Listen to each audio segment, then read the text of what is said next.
Hey folks, welcome to another episode of DIY Buddy Guy. There's my mascot Gus in his hunter gear, practicing hunter safety.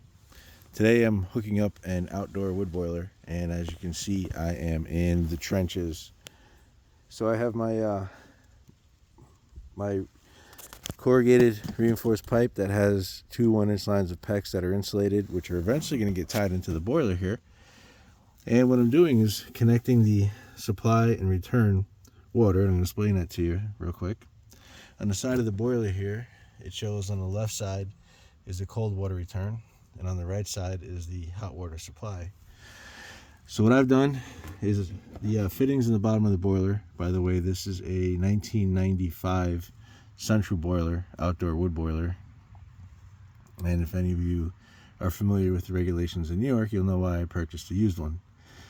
So the fitting on the bottom of the boiler is 1.5 inches, and I had to use a bushing to go down to 1.25 inches.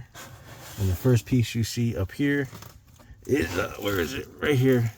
This is a check valve that allows water to come out but not go back. And then I have a ball valve installed. And on the other side, this is the cold water return where it goes back into the boiler. And this is a check valve that I'm installing. And as you can see, this is where the handle would go.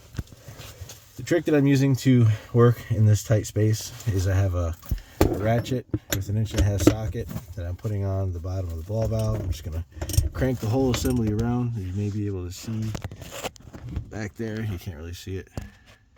There we go. Watch the whole assembly go around a little bit. And what I'm going to do is install both of these valves. And once they're in, I'll explain to you a little bit better what's going on. But the funny way this boiler is designed is on the left side it says cold water return, goes right into the bottom of the tank. You could literally stick your finger inside this valve back here, this one back here, and feel the bottom of the tank.